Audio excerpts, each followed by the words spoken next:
O que é que realmente significa fazer pesquisa científica no direito, hein? Será que é só juntar um monte de citação de autor famoso e pronto? Bora descobrir a diferença fundamental entre simplesmente resumir ideias e fazer uma investigação de verdade. Vamos começar com uma provocação. Pensa só, uma monografia, 80 páginas, que faz um resumo perfeito do que os maiores nomes do direito já disseram. A pergunta que fica é: isso pode ser chamado de pesquisa científica? Para a gente responder essa pergunta, a gente precisa de um critério.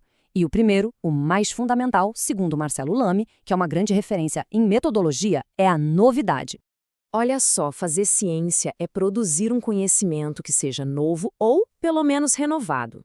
Mas não é só isso, não. Esse conhecimento tem que ser verificável, ou seja, outras pessoas precisam poder checar. E ele tem que estar aberto à crítica. Se não tiver isso, não é ciência. E essa ideia de novidade nos leva a uma distinção que o Lamy faz que é genial. De um lado, a gente tem o discípulo acadêmico. É aquele que só repete o mestre, sabe? Ele replica o conhecimento. Do outro, tem um acadêmico discípulo. Ah, esse sim! Ele dialoga com o mestre, ele inova, ele abre novas trilhas. A ciência, de verdade, está com o segundo. O Lamy resume isso numa frase matadora. Onde campeia o argumento de autoridade, a pesquisa morre. Ou seja, fazer ciência não é aceitar as coisas porque alguém famoso disse. É questionar, é verificar. Ok, então se a novidade é o nosso objetivo, como é que a gente chega lá na prática? Vamos conhecer agora as ferramentas para isso. São os 4 modelos do saber jurídico propostos por Gustin Dias. O primeiro modelo é o analítico. Aqui, o foco total é a norma, é a lei. A pergunta que guia a pesquisa é bem direta. O que a lei diz? É como mergulhar na estrutura interna do sistema jurídico, sabe?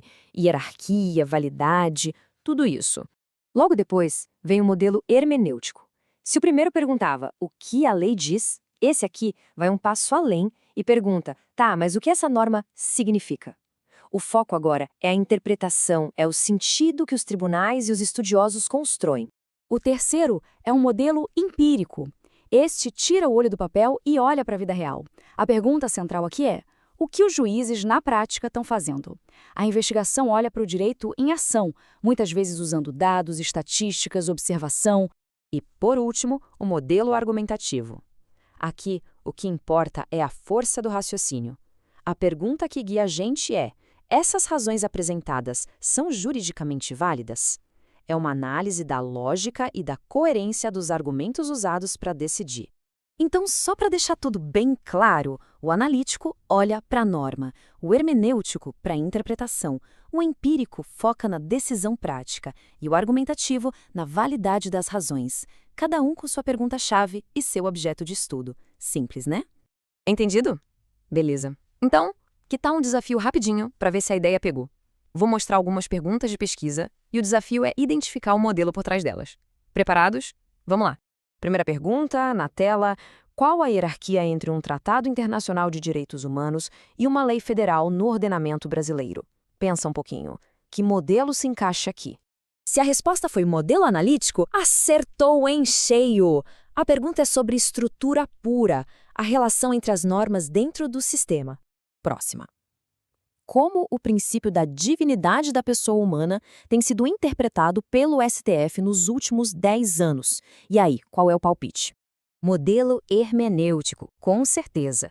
A pesquisa quer entender o significado, o sentido que a nossa Corte Suprema vem construindo para esse princípio tão importante. Agora, uma pergunta que fala diretamente com a nossa realidade aqui no Amapá. Qual padrão decisório prevalece nas ações de reintegração de posse em áreas de várzea no TJP entre 2018 e 2023? Isso é pesquisa empírica na veia. A gente está falando de investigar a prática real, aquilo que os juízes do nosso estado de fato decidiram. É algo observável, concreto. Para fechar o nosso desafio, a justificativa para a prisão preventiva em casos de grande repercussão midiática é juridicamente consistente? E essa é uma pergunta do modelo argumentativo. O foco total é analisar se as razões, as justificativas são sólidas, se elas se sustentam do ponto de vista jurídico. Excelente. Tudo isso nos leva a um ponto central. Qual é, afinal, a primeira grande decisão que se toma numa pesquisa jurídica? Vamos resumir o que a gente viu aqui. Primeiro, ciência no direito precisa de novidade e de verificabilidade. Ponto. Segundo, existem 4 grandes modelos que servem como ferramentas. E terceiro, e mais importante, cada modelo serve para responder um tipo diferente de pergunta. Então, a grande sacada é essa. Escolher o modelo certo não é só um detalhe, é a primeira e talvez a mais importante decisão metodológica de uma pesquisa. É isso que vai definir todo o caminho que vem pela frente. Agora as bases do que é fazer ciência no direito estão aí. A próxima pergunta, porém, é bem mais difícil. Qual é o quadro teórico que sustenta a pesquisa? E mais, será que uma escolha já foi feita, mesmo sem perceber? Essa é uma conversa que a gente aprofunda no nosso podcast.